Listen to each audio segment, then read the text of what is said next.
meninas, vamos ainda de pé, cantar aquele cântico que eu acredito que todas saibam de cor, logo de manhã.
Eu me emocionei agora.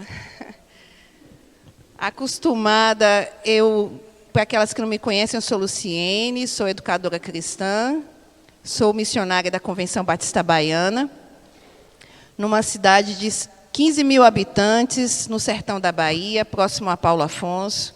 E lá não tem piano, né? Porque a gente não sabe tocar.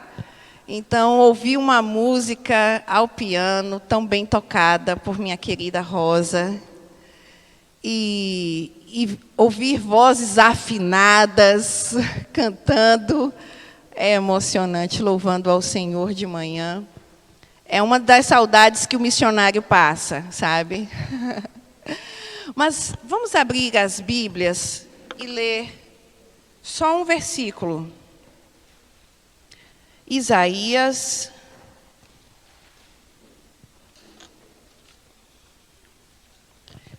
capítulo 50, versículo 4. Esse é um versículo que fala muito ao meu coração. Isaías, capítulo 50, versículo 4. Na minha versão, Almeida, a revista atualizada, diz assim: o Senhor Deus me deu língua de eruditos para que eu saiba dizer boa palavra ao cansado. Ele me desperta todas as manhãs.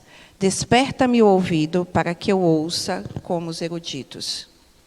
Esse é um texto que me chama a atenção por vários motivos. Primeiro, ele está falando aqui, se referindo também do servo sofredor.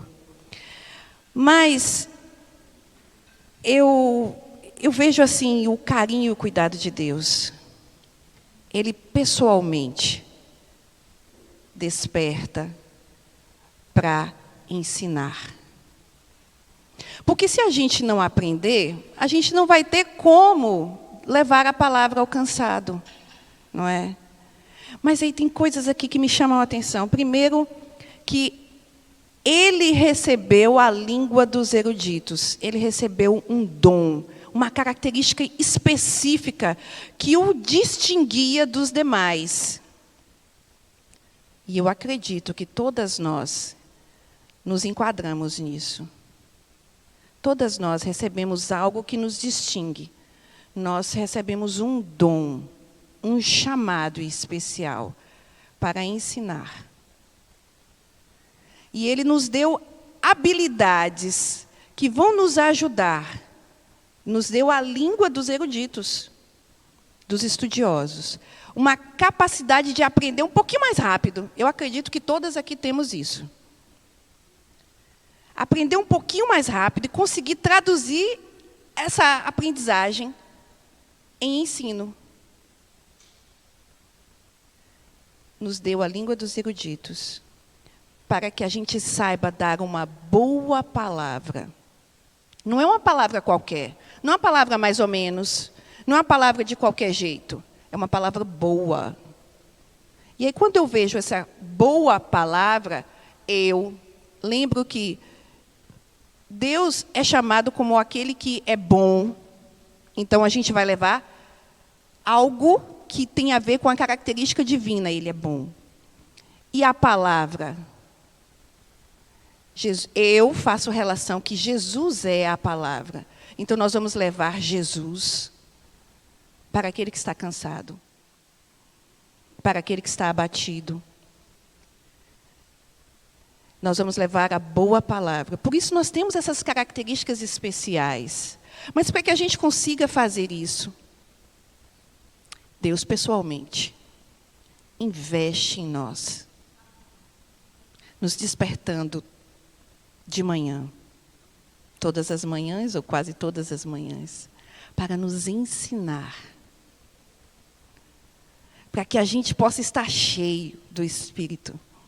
E aí, assim, a gente possa também compartilhar com as pessoas ao nosso redor. Eu sempre digo assim, que a gente precisa ter cuidado com a nossa vida, porque é o seguinte, se eu faço uma coisa boa para mim, quem está perto vai se beneficiar. Mas se eu também faço uma coisa ruim, quem está perto vai ser afetado, não é? Eu tenho enxaqueca, então se eu comer chocolate à noite, é bem provável que eu acorde com enxaqueca. E a mãe, eu não vou nem falar da dona de casa, a mãe doente, a casa para. Pelo menos na minha casa, quando eu era criança, quando eu era adolescente, quando minha mãe ficava doente, eu dizia, Senhor, minha mãe não pode ficar doente. Eu posso, mas minha mãe não, porque a casa parava. E eu ficava aflita de ver minha mãe doente. E minha mãe tem enxaqueca. Você sabe que isso é hereditário, eu herdei dela. Então, quando minha mãe tinha enxaqueca, eu adoecia de tristeza. Eu ficava, não, ela não. Porque ela fazia a casa andar, né? Então, eu trouxe essa referência. Eu não posso ficar doente porque a casa para. Não para, lógico que não para. Mas não anda do mesmo jeitinho, com o mesmo mimo, né? Que esses caprichinhos assim é mãe. Então, se eu amanheço com dor de cabeça, só o fato de eu ficar sentada, todo mundo fica, não, tem alguma coisa errada, ela está sentada. Tem alguma coisa errada, né? E isso vai refletir em todo mundo, dentro de casa. E assim é com todo mundo aqui, né? Então, a gente precisa fazer boas escolhas, e essas escolhas estão baseadas naquilo que a gente ouve e aprende do Senhor. Por isso, Ele nos desperta o ouvido, para que a gente ouça. Mas a gente não vai ouvir de qualquer jeito. A gente vai ouvir como os eruditos. Ele nos deu a língua dos eruditos e nos faz ouvir como os eruditos. E Ele nos ensina, para que a gente também possa ensinar. Por isso, eu me aproprio dessa palavra. O Senhor Deus me deu a língua de eruditos, para que eu saiba dizer boa palavra ao cansado, e Ele me desperta todas as manhãs. Desperta meu ouvido, para que eu ouça como os eruditos. Ele me desperta. Ele me ensina. Para que eu possa ouvir e ensinar. Louvado seja o nome do Senhor. Olha quanto carinho.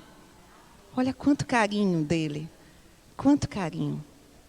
Louvado seja o nome do Senhor. Que a gente vai orar mais uma vez.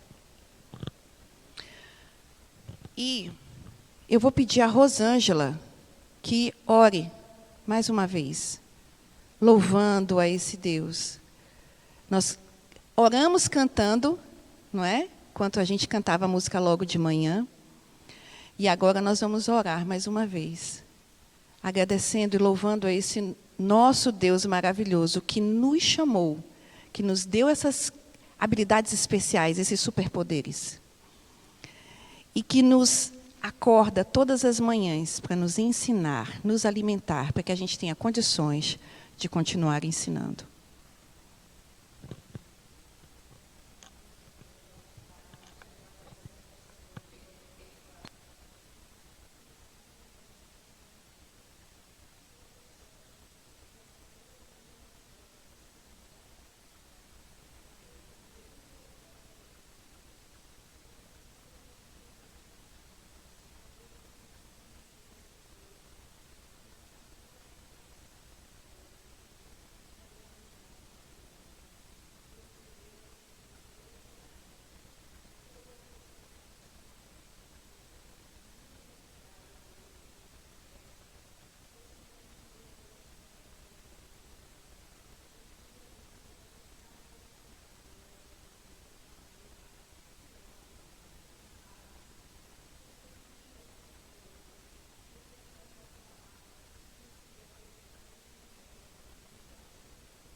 Eu tinha esquecido de falar.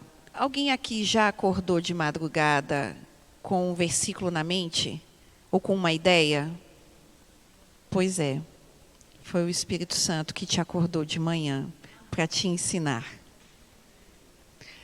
Eu vou passar a palavra para a Eliane. que vai continuar aqui conduzindo o nosso debate.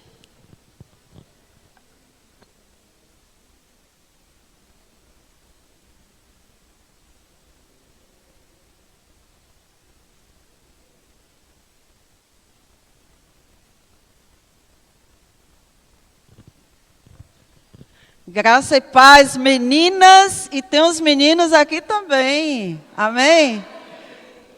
Que Deus esteja continuamente em nossa vida, em nosso ser, que Ele esteja cuidando de cada um de nós.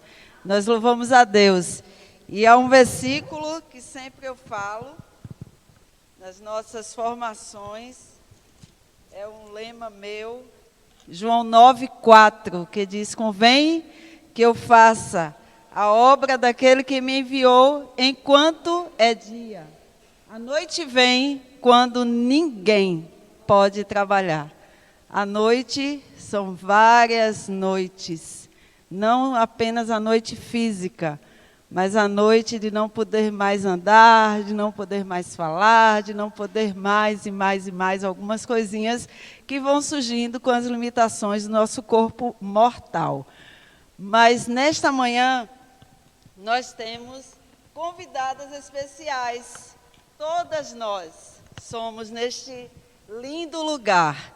E eu estava mandando ali fotos daqui do seminário, os nossos amigos do Seminário Teológico Batista do Norte do Brasil, aí perguntaram, que lugar lindo é este? Eu disse, é o Seminário do Nordeste em Feira de Santana. Estou me sentindo em casa, e quase em casa, né? Muito em casa. E nós estamos ali, aqui, neste lugar tão lindo. E parabéns, irmã Esther, pastor Jeremias, que tem liderado este local com todos os seus pares de trabalho. Quero convidar, hoje nós temos um espaço muito lindo aqui, e eu vou subir, olha que linda. Nós temos duas convidadas especiais que vão estar conversando conosco. E eu gostaria que a nossa querida presidente estivesse trazendo as nossas convidadas aqui, escoltada, né, por Célia, que está bela, pois a Elce também, da nossa diretoria, que trouxesse Cida e Danila para estarem conosco. Palmas para elas, olha que lindas.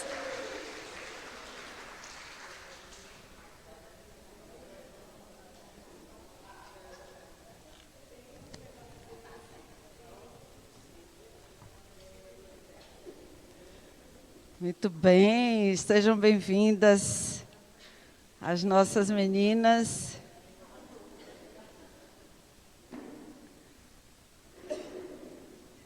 Nós queremos, de antemão, agradecer a Deus e a disponibilidade de Danila e de Cida. Tem microfone aí, Cida? De estarem aqui com a gente para esse bate-papo.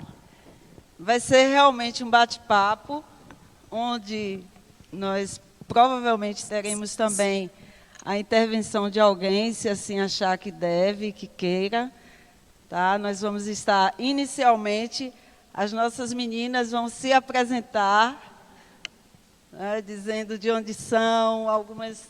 Todas já conhecem as nossas queridas, mas elas estão com a palavra para se identificarem. Seu nome, a formação, onde está atuando a cidade, igreja.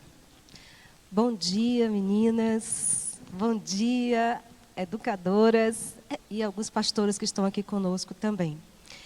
Gente, eu sou Danila, filha daqui deste lugar, e estou hoje atuando na Igreja Batista da Esperança, em Santo Antônio de Jesus. Tem sido uma alegria imensa estar ali. Já está se completando 12 anos que eu estou ali. Sou a primeira educadora religiosa da igreja. Eis aí um desafio imenso. E, inclusive, esse foi um dos pontos que eu pensei dobrado se eu deveria aceitar o convite de ir para lá ou não. Porque eu fiquei naquele medo, né? Nossa, eu vou ser a primeira, então tem que ser tudo muito perfeito para poder quem vier depois, né, já está com o caminho aberto.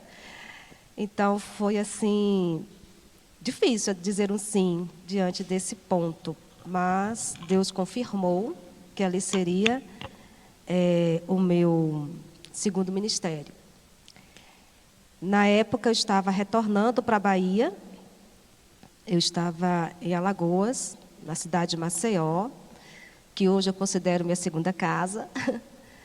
E Deus me mostrou que ali também já havia encerrado o meu ministério, mas não tinha nenhuma proposta de trabalho. Mas quando a gente é vocacionado, chamado, a gente não teme essas coisas, né? Eu disse, Senhor, tá bom, se aqui terminou, certo. Mas, inclusive, na época, tinha pouco tempo que eu tinha perdido meu pai.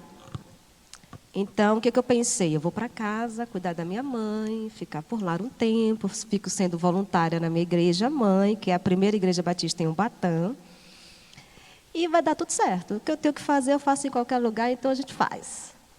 E não estava preocupada de jeito nenhum. Inclusive, pedi até para minha mãe não falar para ninguém que eu estava voltando.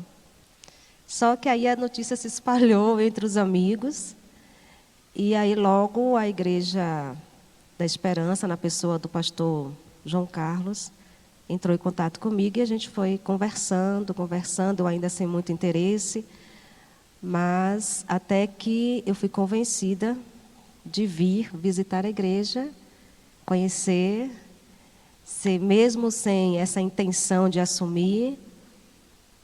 E nessa visita foi quando o Senhor confirmou que ali seria, sim, o meu segundo ministério. Então, Deus me deu esse privilégio, essa alegria de estar em Santo Antônio de Jesus até os dias de hoje. Uma cidade que eu só passava, caminho de casa, não descia nem na rodoviária, porque era tudo muito caro. Então, o seminarista nunca tinha dinheiro para lanchar no caminho de volta para casa. E aí sempre existia esse boato, ó, não pare, nem desce em Santo Antônio de Jesus, que tu nunca vai conseguir comprar nada lá, que lá é tudo muito caro. Então, eu não conhecia Santo Antônio de Jesus, não tinha a mínima ideia de que cidade, como era aquela cidade. E, então, assim, foi uma alegria depois, claro, né, Deus confirmando tudo. E ele Quantos anos, Danila? Vai fazer 12 anos agora, em janeiro de 2023. 12 anos, Joia.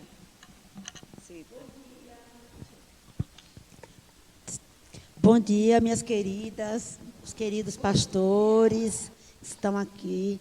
É muito bom estar aqui com vocês, em Feira de Santana, no seminário. Cida se chama Maria Aparecida Cardoso dos Santos. Eu sou natural de Campina Grande, na Paraíba. Sou nordestina, assim, de coração. Me converti em 1980. Sou filha da primeira Igreja Batista de Campina Grande. Estudei no seminário de educadoras, que agora é Educação Cristã, em Recife, onde eu conheci a irmã Isaelce. Foi minha mentora no período de bolsista na biblioteca. Então, eu aprendi a ser auxiliar de bibliotecária com Isaelce. E Deus me trouxe para a Feira de Santana, no ano de 1987. Então, eu disse a Deus, Deus, muito obrigado pelo presente que Ele está me dando hoje, de estar esse ano comemorando meus 35 anos de ministério e recebendo, fazendo parte do congresso, né, de educação cristã, no ano em que eu estou fazendo 35 anos de ministério. E outro presente, Meg, é de estar aqui, obrigada, participando dessa conversa com uma das minhas alunas. Verdade, gente. Minha professora. Minha professora. Esse é um detalhe importantíssimo. Muito, muito rico esse tempo, esse momento. Danila foi uma das minhas alunas, eu tenho algumas aqui também. E eu estou aqui em Feira de Santana há 35 anos. Trabalhei, meu primeiro ministério foi na Igreja Batista Alvorada, a igreja que eu comecei, o Ministério de Educação Cristã.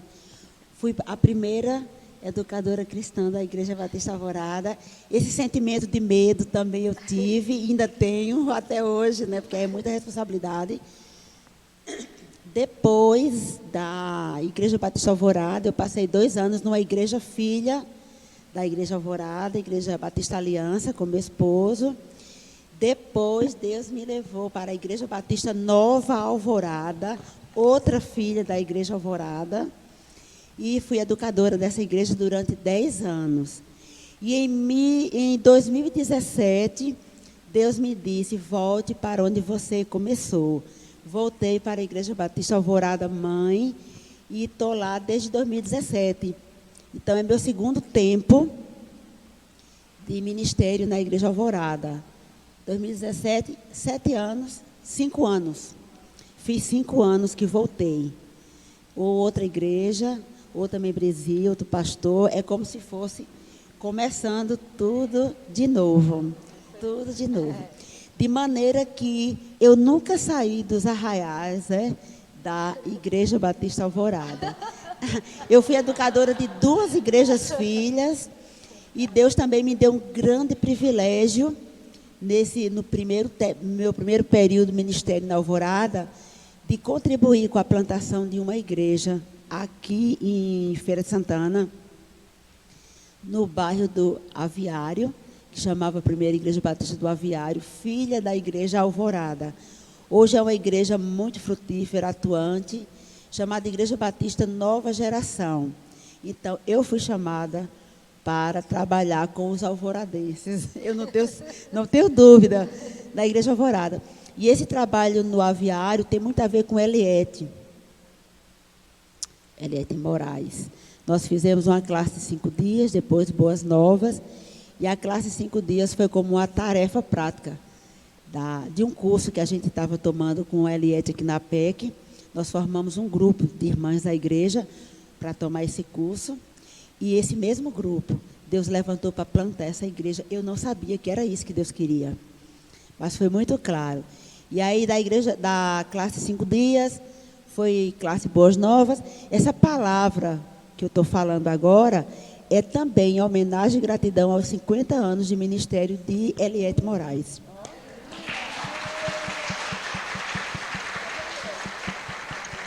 E Deus não conheceu o bairro do Aviário e transitando, né? Porque onde eu morava, a Presidente Dutra, eu morava de um lado, a Alvorada do outro, e umas 3 vezes eu atravessando a avenida, Deus falou no meu ouvido, Aviário, e eu não sabia, 1 ano e meio, não sabia o que era Aviário. E na 3ª vez eu perguntei ao povo da igreja, o que é Aviário? É um bairro que está se formando, uma comunidade periférica, muito pobre, me contou. E Deus disse, vá para o Aviário. E aí eu fui tomar o curso, fui para o Aviário, classe 5 dias, classe Boas Novas, e hoje uma igreja extremamente ama as crianças, frutífera. E eu estava contando ontem para ela, me desculpe, eu estou me prolongando, mas eu vou ser breve agora. E estava contando para ela, Eliete, o ano passado, a Igreja do Aviário me convidou para falar no Congresso das Crianças. E na hora, o senhor que estava, porque o ano passado a Igreja do Aviário, que é Nova Geração, estava sem pastor, agora está. O vice-presidente da igreja estava conduzindo o culto.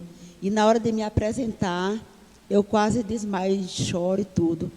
Ele hoje tem 38 anos. E na hora que ele me apresentou, ele falou, irmãos, é muito bom estar apresentando a irmã Aparecida para falar para as nossas crianças, para a igreja. Eu conheci a irmã Aparecida quando eu tinha 7 anos, na classe de 5 dias e na classe Boas Novas. Eu ouvi as histórias de Jesus. Jesus entrou na minha vida e eu hoje sou vice-presidente dessa igreja. Nunca deixei de servir ao Senhor. E para mim, irmãos, foi um presente muito grande. E eu estava dizendo para a Eliette, se não tivesse acontecido nada no nosso ministério aqui, a plantação dessa igreja e o testemunho dessa criança que hoje é pai e que caminha suas crianças também para Jesus, valeria a pena. E o presidente interino, Luciano Longuinho, também criança da classe Boas Novas, foi a primeira família que todas as crianças se converteram ao longo dos 3 primeiros anos. Longuinho, presidente interino, e o outro que eu esqueci o nome, vice-presidente. 2 crianças, Marconi, 2 crianças da classe Boas Novas que aceitaram Jesus e hoje, né, continuam lá.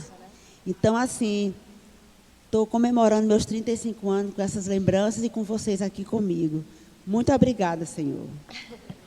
Amém, que bom, são tantas emoções, né? E assim, eu quero falar para vocês que estão aqui, todos participando, que nós elencamos alguns tópicos. Um deles, que foi o primeiro, elas já falaram, que justamente sobre a atuação no ministério.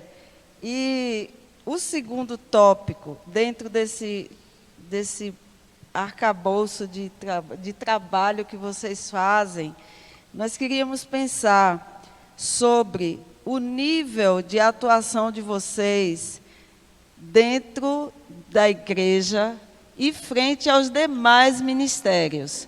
Porque nós temos vários ministérios. Há igrejas que trabalham essencialmente com ministérios, outras têm outras metodologias, mas dentro disso aí, como vocês atuam frente a todos os ministérios da igreja?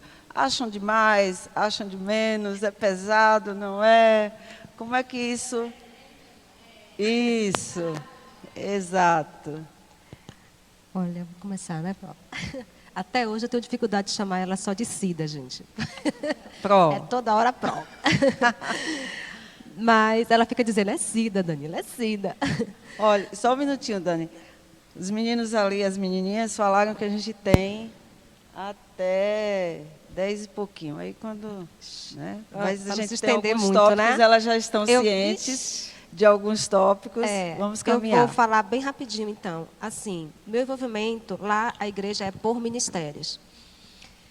Quando eu cheguei, já era uma igreja com propósito, né? E geralmente a igreja com propósito é com ministérios. São departamentos, né? São ministérios. Então, são 23 ministérios com o de ensino, que é o que eu assumi, de fato.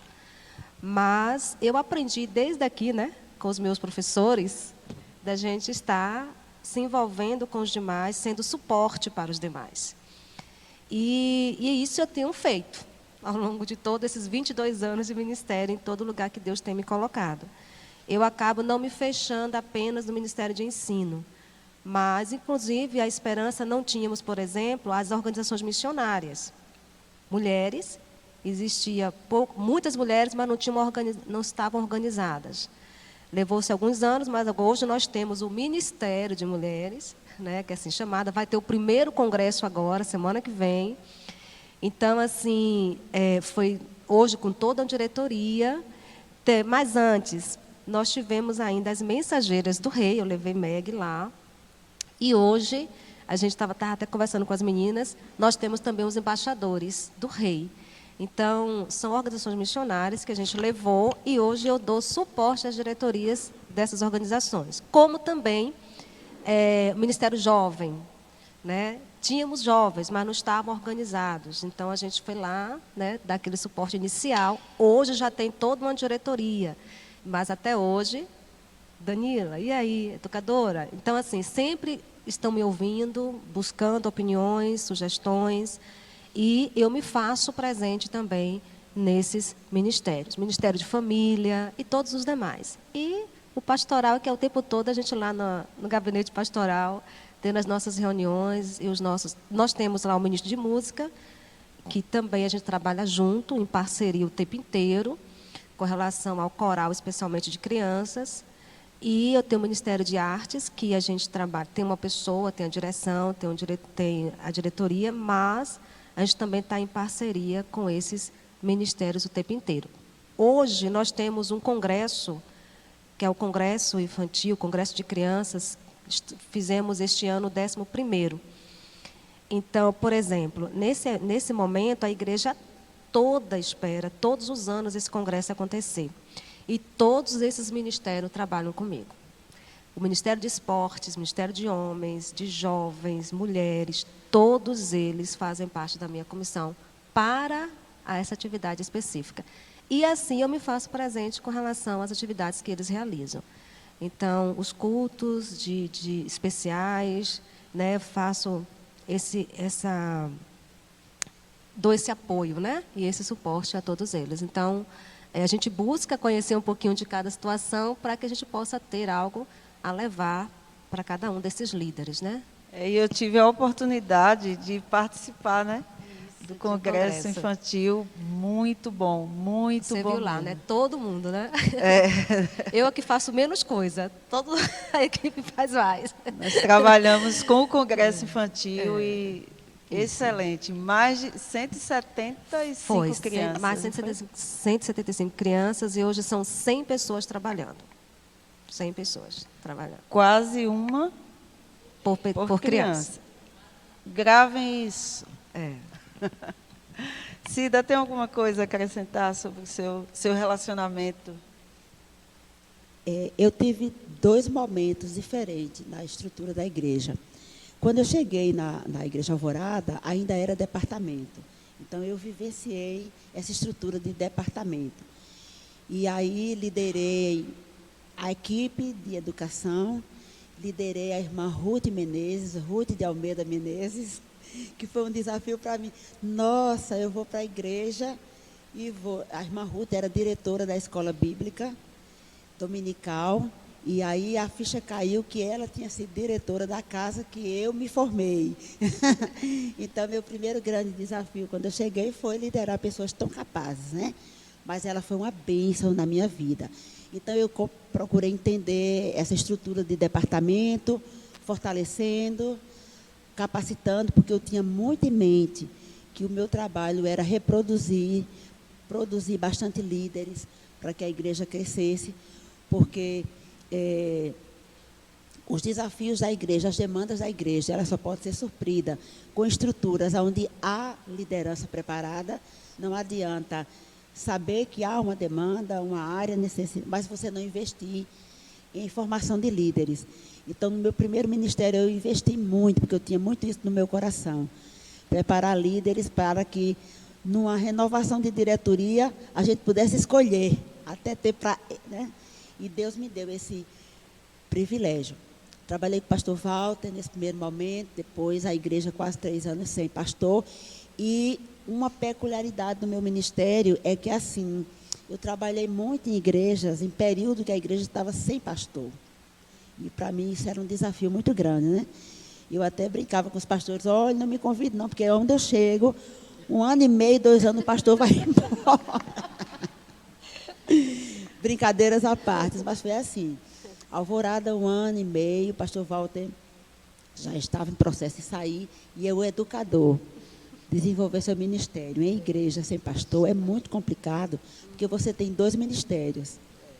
O de educação e o de conduzir a igreja nas demandas em que eles... Nova Alvorada foi a mesma coisa. Eu cheguei 2 anos, Tarcísio foi embora. E mais 2 anos sem pastor. Meg. E aí eu voltei agora para o pastor Hermes. Eu falei, pastor, olha, meu currículo é esse. Aí ele ficou... Já passou, Meg, graças a Deus. Mas aí passou essa fase de departamentos, aí veio ministérios, né?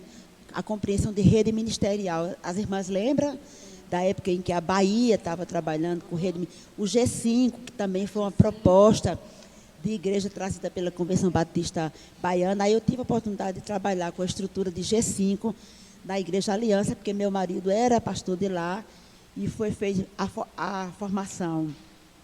Ele participou, e eu precisei aprender essa visão de estrutura de igreja, que não muda muito, porque era a igreja em células a partir da visão da Convenção Batista Baiana. E depois fui para Nova Alvorada, cheguei lá, estava na transição de departamento para ministérios. A compreensão precisei ter também, ajudar a igreja nesse momento de transição, fortalecimento. Deus me deu graça.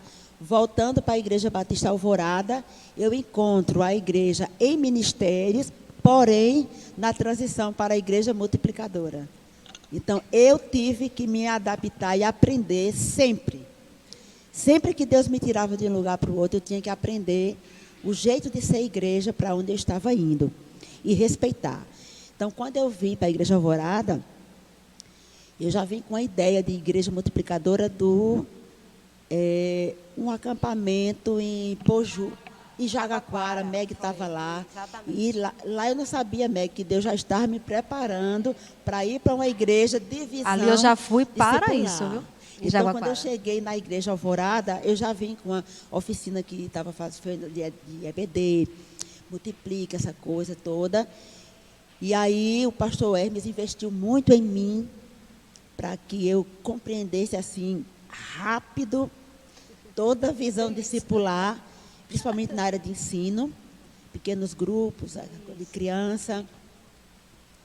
E era estudar e viajar atrás dos multipliques. Curitiba, passei um tempo lá fazendo, passando para aprender, né? E hoje eu trabalho em colegiado. Então, minha igreja tem o pastor, tem o copastor na área de discipulado. Tinha um pastor de jovens e Deus levou com problema de Covid, Aécio, né? Deus levou. O pastor Marcelo é o copastor e o pastor interino de jovens e tem o ministro de música.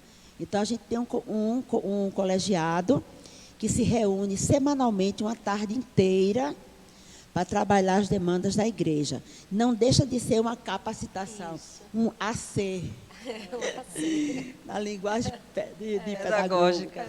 Todas as semanas a gente senta com o pastor e trabalha a nossa vida e trabalha a vida da igreja. E a Gemana, eu também tenho crescido muito. Eu tenho aprendido muito. E nisso tudo, não é? Sempre focando o ensino, a formação de líderes e o futuro das crianças. A Alvorada, na primeira etapa, quando eu saí, a estrutura da igreja tinha as organizações missionárias, amigos de missões, que na época era sociedade, eu nem me lembro. De crianças. Amigos de missões, mensageiros, embaixadores, a MCM, que era senhoras.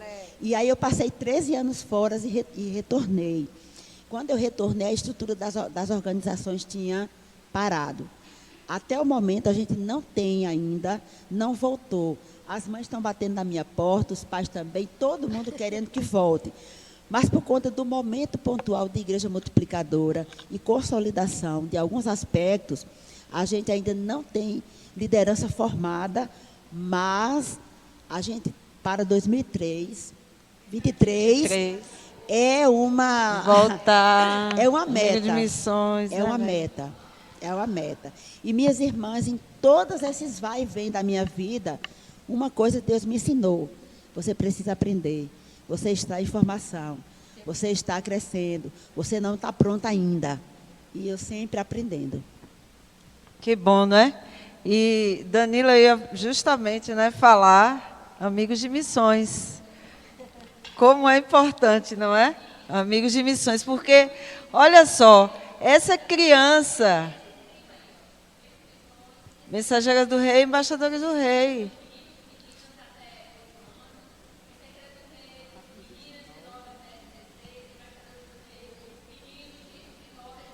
E aí depois vem o GAM, Grupo de Ação Missionária, e aí vem os homens.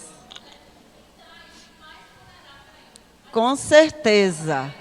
Com certeza. E assim, pense que essa criança, hoje adulta, hoje pai de família, foi da classe de 5 dias aos 7 anos de idade. E em nossos congressos infantis, eu sempre desafio os adultos a pensarem, Se a criança se converte aos 7 anos e ela vive a média hoje do nosso Brasil, 80, 90 anos de idade, ela vai viver quantos anos para Jesus? Faça a sua conta na sua vida, pessoal. Quantos anos você já tem de caminhada com Cristo? Então, elas citaram muito bem essa questão e eu vou puxar aí o investimento que a igreja tem feito, as igrejas têm feito nos ministérios. Principalmente, vamos começar da base, do Ministério Infantil. Como vocês percebem esse investimento?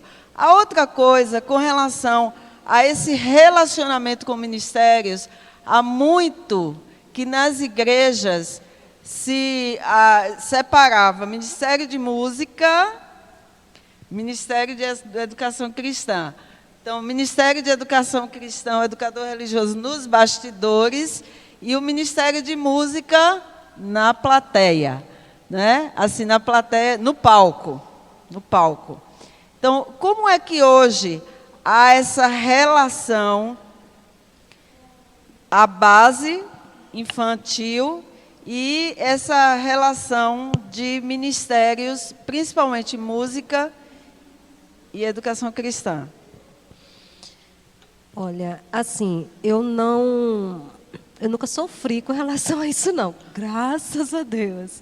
Meninas... Né? Eu já trabalhei, esse é o quê? Terceiro ministro de música com que eu trabalho. E quando eu chego na igreja, geralmente, claro, a primeira pessoa que a gente procura ver se a visão é parecida, semelhante, se tem como dar certo, é com o pastor, né? Exato. E depois disso é com o ministro de música também. Por quê? Exatamente isso. A gente ouve muito desses murmurinhos dentro do próprio seminário enquanto estamos estudando. Então, quando a gente sai daqui, a gente já sai meio que preparada, daqui, né? Assim, né? Então... Já sai com a cartucheira. Isso. É com aquela... Meu Deus, e aí? O que vai ser? Então, eu acho que também vai muito da pessoa, do educador, né?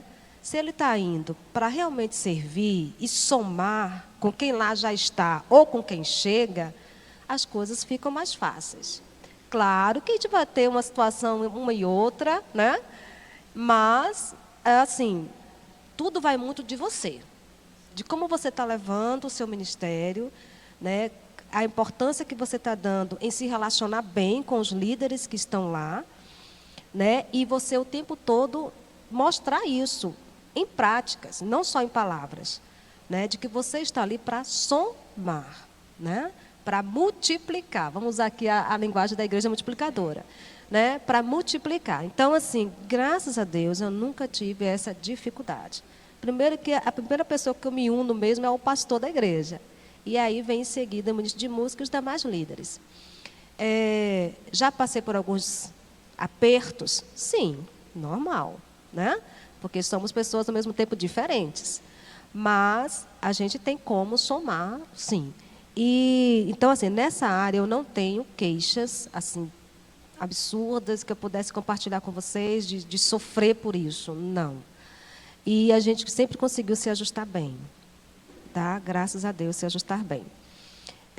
Eu tive algumas dificuldades maiores, não com o pastor, que sempre, na verdade, como eu falei, procurei somar, alguns líderes. Por quê? Quando eu saí daqui, mulher, solteira e jovem. Então, alguns líderes, né, com a idade já mais amadurecida e de tempo de liderança. Então, aquela coisa ali que você tem que ir trabalhando aos pouquinhos e com muita oração nos bastidores, né? Alguns jejuns também foi preciso, para que eu aprendi até com uma irmã da igreja mesmo. Ela chegou assim: ore para você cair na graça. Eu disse: é isso mesmo, eu vou orar para você cair na graça desse líder. Né? Então, eu sofri um pouquinho disso no meu início do ministério. Isso aí eu sofri. Ah, menina, você é uma menina, mulher ainda, solteira, né? Então, não era assim muito bem vista por alguns líderes, né? Mas, graças a Deus, sempre os pastores eram parceiros. E ainda pequenininha, né, gente? Pequenininha, mas, graças a Deus, isso foi sendo conquistado. Nada por força e violência, com muita oração e, graças a Deus, depois veio, né, o respeito, a admiração e até o cuidado, né? E veio até o cuidado. Então, a gente precisa ter muito essa postura e mostrar o tempo inteiro, eu vim aqui para somar, eu vim aqui para multiplicar, né? Eu tenho um chamado, eu tenho uma vocação e meu patrão é Deus. E esse posicionamento ajuda muito. Concordo plenamente com a minha querida Danila. Não sei nem se eu falo alguma coisa para não estragar. Mas, irmãs, é isso aí. É isso mesmo. A questão da postura, do respeito, você impõe-se com a dedicação, com essa coisa de que eu estou aqui para somar e demonstrar o amor que você sente pelas pessoas daquele lugar, por aquela igreja. Eu louvo a Deus e agradeço muito a Deus, porque para onde Deus me levou, Deus encheu muito o meu coração por amor. 2 anos que eu estava na igreja Alvorada, as pessoas que não me conheciam me perguntavam se eu tinha nascido lá. Porque a primeira coisa que eu fiz foi ler os livros de Atos, todos da igreja, e eu passei a conhecer muito a história da igreja. Eu sabia a história da igreja, seus altos e baixos, seus sofrimentos. E eu vesti a camisa e amei e amo muito a Alvorada. Amei e amo muito Nova Alvorada. Quando eu passo na Maria Quitéria e vejo a Nova Alvorada, quando eu falo assim, gente, que saudade dessa igreja, ao pastor, parece que está querendo voltar, porque assim, esse sentimento de amor, você precisa deixar ele sair, que as pessoas percebam. Relacionamento com outros ministros de música, de missões. Até quando eu voltei, tinha uma pessoa que estava trabalhando só com criança. É isso aí. Precisa ser nutrido amor, companheirismo, aquela parceria, muita parceria, reconhecer seus erros na hora que você errar. Quantas vezes eu tive que pedir perdão à equipe, pedir perdão a pessoas.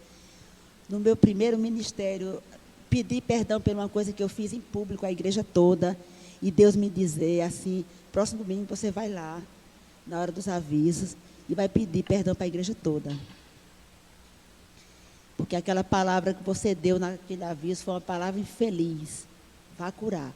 E eu, no domingo seguinte, engolindo a seco. Meus irmãos, o que eu fiz domingo passado não foi certo. Me perdoe, tá, entendeu? E isso foi crescimento para mim, entendeu? E assim, relacionamento com o pastor, nunca tive grandes problemas. Alguns ciúmes, algumas inseguranças ali, aqui, porque vocês sabem que acontece, não é, Danila? Mas eu sempre nos pés do Senhor, querendo cair na graça do... E ainda tem um detalhe aí, que ela falou desse relacionamento, e me veio à mente que vocês não são a esposa do pastor da igreja. E normalmente a esposa do pastor já traz na mala, né? Vocês já sabem, né? E se relacionar então, bem com a esposa do pastor e também. E a esposa do pastor, que é. tem um nomezinho, ela é Jocélia, ela é Joana, tal, ela é pessoa como a gente. E essa relação que você falou de ministério de música, para que o que é mais importante, quem é mais valorizado, eu nunca tive esse problema. E diga-se de passagem que a Alvorada, há tempos atrás, quando eu cheguei no meu primeiro ministério, era a igreja musicalmente bam de Feira de Santana. Tinha um coral. Orquestra, lá em casa ainda tem corais, e era uma coisa. E sem eu perceber, sem saber como foi que aconteceu, 2 anos depois, o coral, final de ano, se a educadora não estivesse junto, tinha que estar, às vezes eu não queria, não, mas você precisa nos ajudar no planejamento das cantatas, dê sua sugestão, escreva algum roteiro que a gente não encontrou para essa música, e a gente precisa de um texto para essa música, e eu ia lá no jejum e oração, e escrevia o texto para a cantata, e era uma parceria com o Wilson Miranda, que muita gente que era uma espécie de ministro de música, e a gente ria junto, chorava junto, cantava junto, dramatizava junto, e eu nunca, hoje é com Cláudio, ministro de música. Cláudio, né? Mas eu não sei o que é ter problema com o Ministério de Música. Não sei. E a remuneração? Financeiramente, onde tem apertado aí no pé de vocês? E elas vão falar agora por vocês, viu? Tá? Com relação a esse investimento financeiro que a igreja disponibiliza para o educador religioso, como tem sido isso? Se esse parâmetro é igual do ministro de música, que normalmente em nossas igrejas, nesse formato, nós temos pessoas remuneradas, né? O pastor, o educador religioso, o ministro de música, o secretário, etc., e por aí vai. E aí, nesse formato, onde é que fica esse salário do educador religioso? E se for esposo de pastor? Esposa de pastor, será que recebe o mesmo? Como é essa situação aí? Olha, assim, no meu comecinho do ministério, as igrejas por onde passei, igrejas pequenas, né? E eu aprendi muito isso, assim, também desde aqui, viu? Algo que é para a igreja, na verdade. A igreja ela precisa ser fiel com seus obreiros. Ou ela mesma vai pagar um preço alto por isso. Aí já começo minha fala assim, né? Com relação à liderança e o conselho da igreja. A igreja precisa ser fiel com seus obreiros. E isso vai de pastor a ministro de música, educador e quem a igreja contratar, né? Porque é bíblico. É bíblico. Então, assim, eu passei por algumas situações delicadas nessa área, mas teve momentos em que eu via que só o ministério não teria condição de me manter, de me sustentar, porque eu sempre, como a professora até colocou aqui há um pouquinho antes, a gente está sempre tendo que aprender, né? Então, para eu ser uma educadora que a igreja espera, eu tenho que investir Atualizada, né? nos meus estudos, nas minhas capacitações. E nem sempre as igrejas onde eu trabalhei tinham condição disso. Então, eu tinha que me virar. E aí, o que eu pedia? Olha, eu estou aqui para trabalhar com a igreja, estou, mas eu preciso de tempo para mim. Eu quero turno tal para os meus estudos, quero horas tais para estar aqui de expediente para a igreja e outras horas para a minha família. Então, esse diálogo sempre existiu. Então, eu sempre tive como investir nos meus estudos e se tivesse que também ceder algumas horas para fazer algum outro serviço, algum outro trabalho para sustento, isso também era combinado, desde o começo. Então, eu sempre tive alguma atividade. Por exemplo, lá em Maceió, eu acabei dando aulas no Colégio Batista, para complemento de renda. Aí depois eu cheguei numa fase difícil do Colégio Batista, alagoano, né, porque já estava lá caindo em decadência, até que infelizmente chegaram a fechar, depois de 90 anos de história. Então, assim, mas fui para lá, para complemento de renda. E antes de chegar lá, fiquei em algumas escolas próximas, né, dando aula. E a gente vai se virando com o que a gente pode, né? Então, para complemento. Mas até ali eu entendi a situação da igreja e a gente ia se combinando. Então, hoje a mesma coisa acontece com a Igreja Batista da Esperança. Eu cheguei, o pastor da cidade, o ministro de música da cidade. Então, de uma forma bem natural, eles têm casa própria, né? São da cidade. Então, procuraram construir sua casa própria. Eu estava chegando. E o que eu entendi como batista é que também a igreja, quando convida, precisa manter a moradia desse obreiro, né? E foi o que eu levei também para o conselho na época. Eu quero receber o meu valor para estar investindo em mim, me mantendo, mas a minha moradia precisa ficar com a igreja. Então, no início, eles, porcentagens. Fui aceitando até meio tempo. Depois eu voltei a ter uma conversa e disse, não está dando. Então, assim, a gente precisa também ter essa abertura. E tudo vai daquilo que também você vai dando, né? Vai dando. Isso eu levo até para os demais líderes, né? Por exemplo, os líderes de jovens lá, para começar, eles começaram com muita dificuldade da igreja ter confiança neles. Eu falei, produzam, porque a igreja, quando vê vocês produzindo, vai entender que vocês estão capazes de assumir essa liderança. Então, é tudo do que a igreja vê. E aí, isso também não era impedimento para eu continuar fazendo para aquilo que eu fui chamada, né? E, claro, em oração sempre. Oração é o ponto inicial, né, de tudo, de todas as minhas ações, todas as minhas decisões. Em alguns momentos, a gente faz uma campanha, né? A gente e Deus, para ter essa conversa. Então, primeiro no gabinete pastoral e depois o conselho. Então, você hoje tem seu salário. E né? tem o meu tempo livre ou para estudo ou para trabalho. Certo. Tenho, que hoje, no caso, como tem agora o EAD, né? Sim. Então, eu faço meu estudo em EAD e faço o meu trabalho, que hoje eu atendo como psicopedagoga também.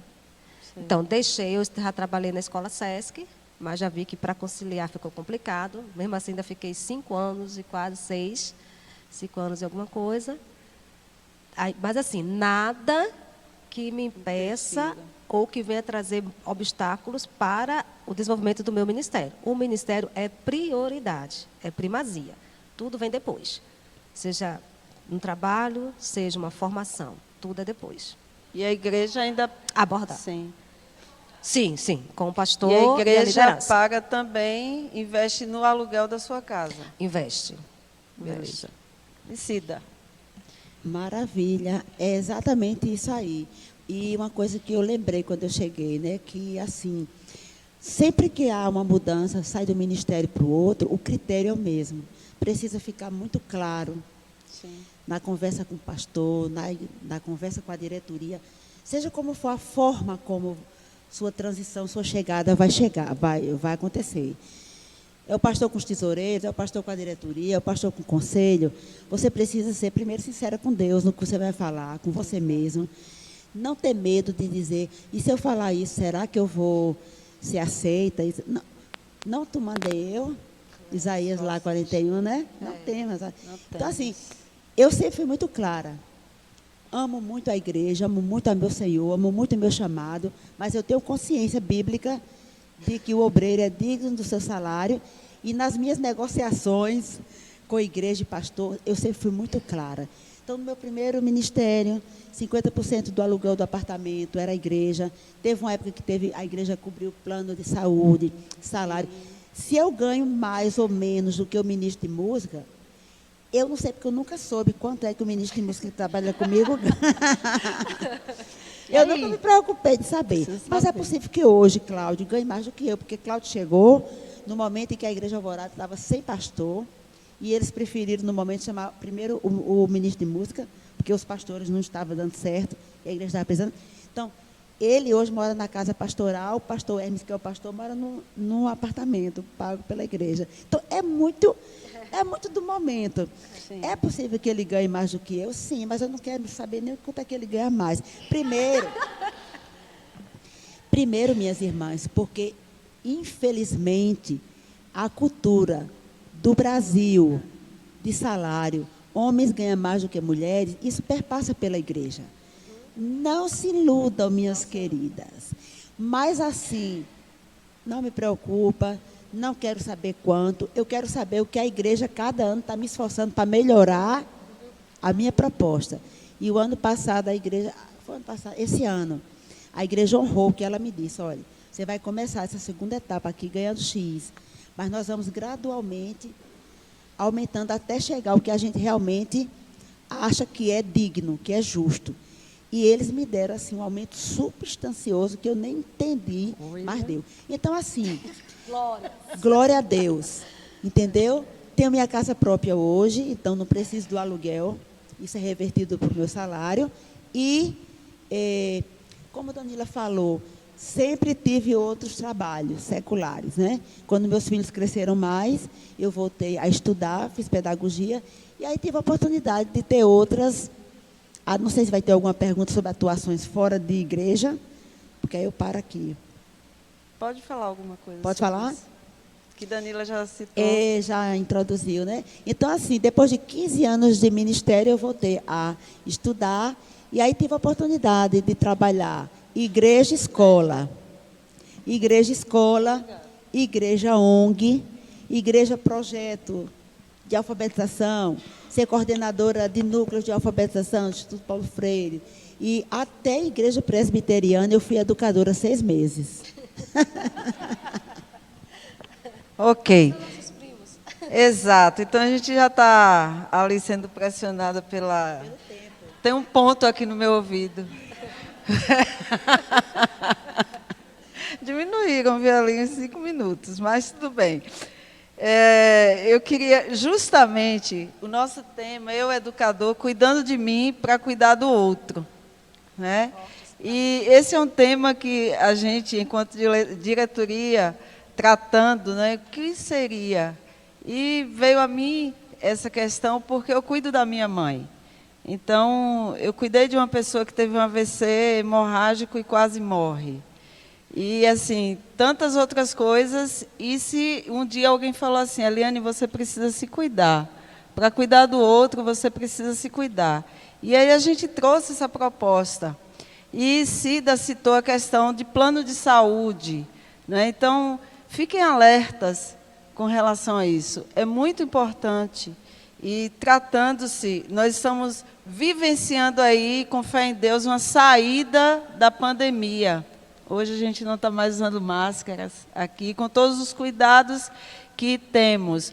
Mas, fechando não, que a gente não vai conseguir fechar, mas afunilando aí para o final, nós passamos esse período todo de adaptações novas, de reajustes, e eu gostaria de saber como vocês trabalharam isso, o que permanece, o que deu certo, o que não deu certo, esse período de pandemia que foi um momento EPA para todo mundo.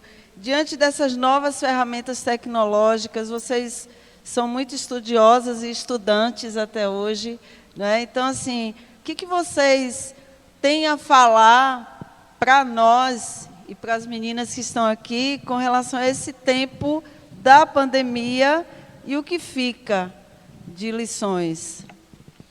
Eu pensei que você ia pedir para falar sobre o cuidado de si mesmo. Ah, sim! E tempo, isso também, porque nessa pandemia quem não se cuidou morreu. Verdade. E quem se cuidou ainda passou por momentos pesados. Eu mesma fui uma delas. Então, vamos lá.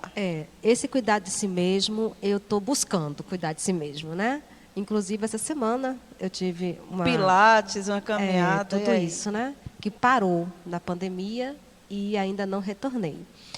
Mas, assim, eu tive até com uma das nossas psicólogas lá da igreja, ela me chamou, disse, Dani, eu preciso conversar com você. Eu disse, mas eu estou sem tempo, mas eu preciso, eu acho um tempo. E aí, quando foi essa semana, a gente teve uma conversa de 15 minutos e ela disse, eu preciso lhe dizer que você tem que procurar ajuda.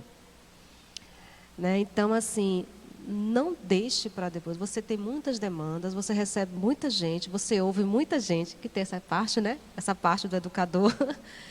E você precisa se cuidar. Né? Então, eu venho passando realmente por várias situações, família, saúde, né, física, e ela percebendo isso, me aconselhou, quase que me intimou a buscar essa ajuda. E eu estou nesse propósito de fazer isso. Mas com relação à pandemia, a gente realmente foi um susto, né, para todos nós. E aí, de imediato, a gente realmente fechou as portas da igreja e ficamos no online, né? E aí o pastor fazia vídeos, eu fazia vídeos, e aí como fazer com a escola bíblica. Então, um dos professores que na época estava comigo, hoje ele não está mais, trabalha na UFRB, mexe bastante com essa parte de ensino, tecnologia e tal. E aí ele veio com a ideia da gente trabalhar com o Google Classroom, né? E a gente iniciou assim, escola bíblica, retornando com todas as turmas, e as crianças, a gente ficou com a EBD Kids online, realizando vídeos com algumas poucas pessoas, porque não podia ser muita gente, e de máscara e tal, e a gente, enfim, foi assim um reboliço imenso, onde o Ministério de Multimídia, acho que nunca trabalhou tanto na vida, né? Porque tudo era eles, e aí eu corria para eles o tempo inteiro, porque essa parte eu nem procuro estudar muito, porque tem esse suporte, né? A gente vai se acomodando ali. Então, tudo era com eles, e aí compra isso, compra aquilo, faz o quê? E a igreja começou a investir nessa parte, né, da multimídia ainda mais. E a gente iniciou também algumas coisas pelo Instagram. Aí a conta era muito pouco, 1 hora só, vamos para o YouTube, bora fazer as assinaturas. Então, hoje, o que permanece? O YouTube permanece. Algumas reuniões ainda acontecem online, né? Ainda acontece. Alguma parte até mesmo de capacitações, a gente também, ainda acontece algumas coisas online. Google Meet, o Zoom, né? Então, a gente está usando muito mais essas ferramentas hoje com todo o Ministério de Ensino da Igreja. A gente se armou nesse sentido, sabe? Eu achei que veio assim para melhor depois, no final, que a turbulência passou, a gente viu o quanto que nós crescemos e nos desenvolvemos nessa questão. Porque para o ensino em si foi bom. E as crianças super plugadas, né? Com tudo, tablet, celular, exatamente. etc. Mas também adoecidas, né? Que seria outra parte. Desafiador, a pandemia para mim foi desafiadora nessa questão, porque eu não tinha muita vivência, não era muito tecnológica, e também foi um momento que eu tive que aprender bastante. Foi um momento de muita oração, de choro, de jejum, para superar, para dar o que não tinha e aprender muito. Mas, graças a Deus, assim, o canal da igreja foi uma bênção. E em tudo que aconteceu nesses 2 anos, e a gente tentar chegar junto da igreja, cuidar da igreja à distância, nós precisamos, foi necessário aprender a cuidar da igreja à distância. E aí foi muita vigília de oração à distância, jornadas de oração. No início da pandemia, nossa igreja no canal, a gente tinha 3 jornadas de orações diárias, manhã, 18 horas, 23 horas. E foi assim que a gente salvou muita gente, abençoou muita gente. Até hoje, existe na igreja a jornada de oração das 18 horas, com 80 pessoas, com 70 pessoas diariamente, de segunda a sexta. Antigamente era de segunda a segunda, de segunda a sexta, jornada online. Algumas reuniões online abençoa bastante. O Conexão, que é um projeto Conexão Alvorada, uma classe de membros que estão chegando para ser membros da igreja, passa por esse projeto, uma escola bíblica discipuladora, que a metade é presencial, a metade é pelo Google Meet. Reunião de liderança que a gente não pode ter, às vezes, a gente vai também para essas ferramentas. Então, assim, ficou o que de bom elas poderiam nos oferecer. O discipulado infantil das pessoas que se converteram ano passado, as 10 crianças que se converteram, nós fizemos 10 encontros, 2 presenciais para começar o projeto, 8 online e o final presencial. Então, nós discipulamos igrejas, crianças que hoje estão firmes. Houve o apelo e não precisa mais aceitar, porque elas sabem que elas já são convertidas através do Meet. Então, muita coisa a gente pôde, lives, temáticas. A gente tinha uma quinta mais, que eram temas que repercutiam dentro das necessidades da igreja. Então, assim, aprendi muito. Live, gente. Lemos o Novo Testamento, um projeto da EBD. Lemos o Novo Testamento com toda a igreja em 3 meses. Eu achei até que eu ia mudar de Online. ministério, gente, porque era tantas lives que tinha que ser feita. Eu disse, meu Deus, agora eu não saio das câmeras. Senhora live. Era exigida ir para as câmeras, né?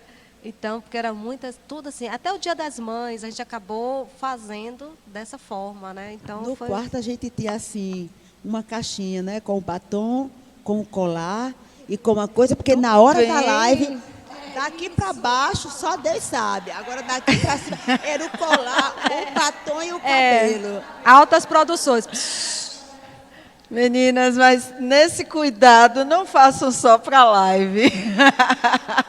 A Ivone Boechat, ela é palestrante e ela me marcou em uma das palestras no Colégio Batista Mineiro, onde eu atuei, e ela disse assim: olha, meninas, o crime não compensa, mas o creme compensa.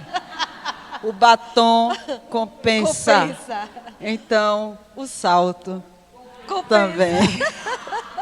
E sobre o cuidar de si, não é? Sim. A pandemia também me ensinou que eu preciso cuidar de mim mesma. E está fazendo? Estou fazendo. Eu faço hidroginástica. Muito bem. Caminho todos os dias quando eu vou, que eu ensino, né, pela rede municipal de Feira de Santana.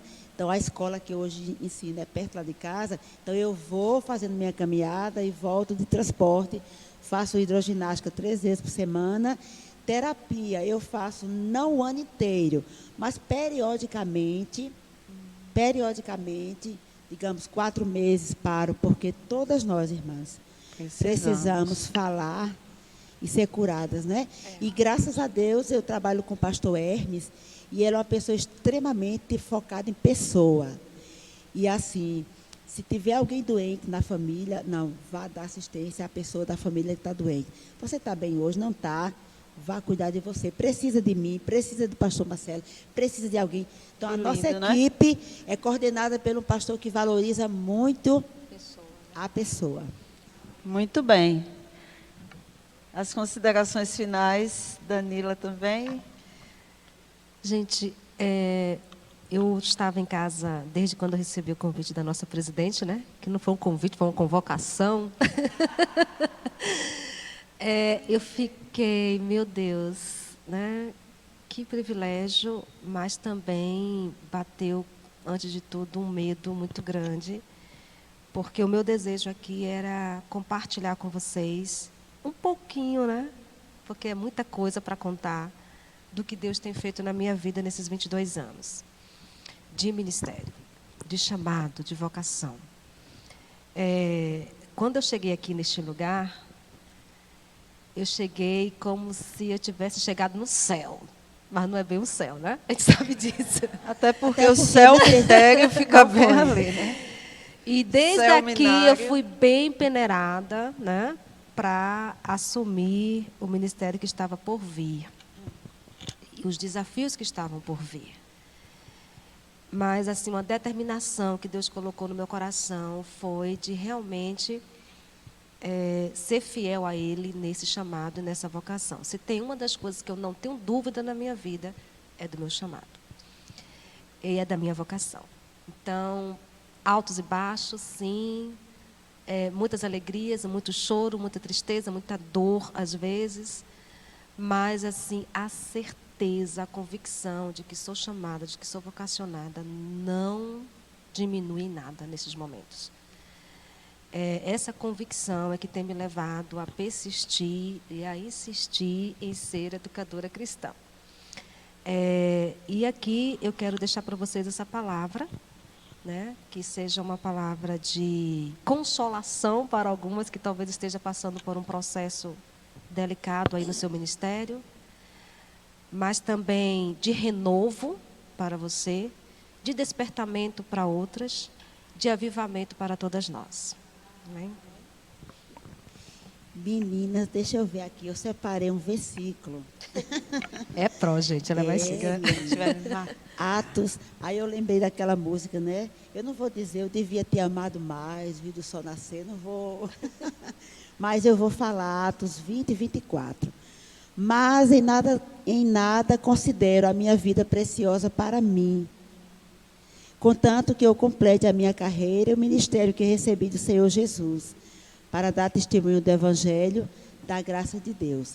Me ver reproduzida na vida daqueles que passaram pelo ministério e que hoje estão em campos, estão evangelizando, estão ganhando. Não é? Quando eu saí da Alvorada, a primeira etapa, quem me substituiu foi Elinês Bonfim, esposa do pastor Watson. Minha aluna aqui também. Para mim foi um grande presente. Uma ex-aluna minha me substituir no Ministério de Educação Cristã da Igreja Batista Alvorada. E ter passado 7 anos frutíferos, muito lindos. E eu acompanhando só de longe, na Nova Alvorada e ela na Alvorada. Foi um presente de Deus para mim. Estar aqui hoje com Danila, outro presente. Estar com Eliette fazendo 50 anos e me lembrando do aviário, outro presente. E conseguir dizer, como Danila disse, obrigada, Senhor, por ter me chamado.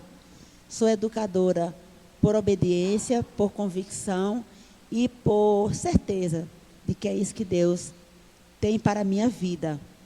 E eu me emocionei, até esqueci as coisas que eu ia falar. Mas, enfim, é isso.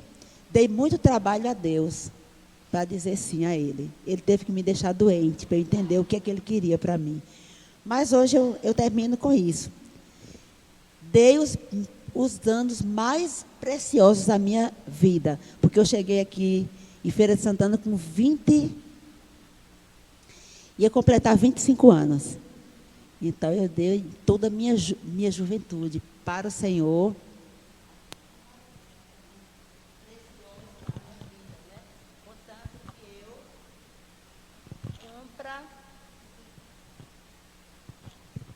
Com alegria, continue servindo ao Senhor com alegria.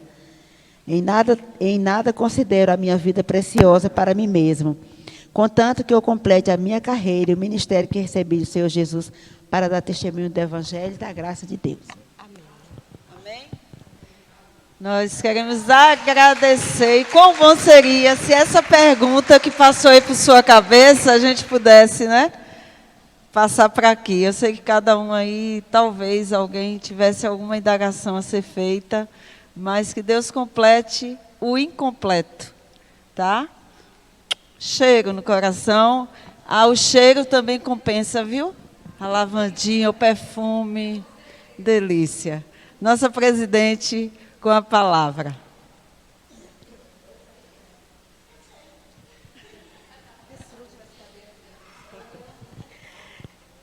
Bom dia, gente, graça e paz.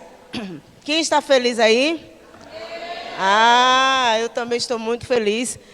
Agradeço a Maria Aparecida, a Cida, a Dani, que foi minha contemporânea aqui no seminário, a Eliane, por estar mediando neste momento maravilhoso. E aprendemos muito com vocês, né? Que Deus possa estar abençoando a vida de cada uma, né? Fortificando, fortalecendo para o engrandecimento da obra do Senhor. Sei que ficou com um gostinho de quero mais, é porque depois vem mais, né? Aí eu disse, faltou aquilo ali, no próximo vou estar. Amém? Amém. Oi? Isso, faz a pergunta que aí eu mando para elas, certo?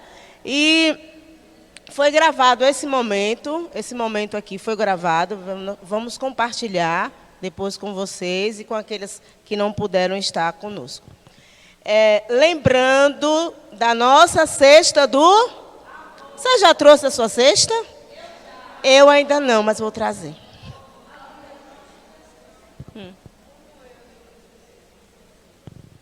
Aqui tem mercadinho em Feira de Santana. Isso. Pronto, pode ser. Passa o Pix e aí compra. Não, eu vou falar. Estou ligada. Então, não esqueça, gente. Quem mora aqui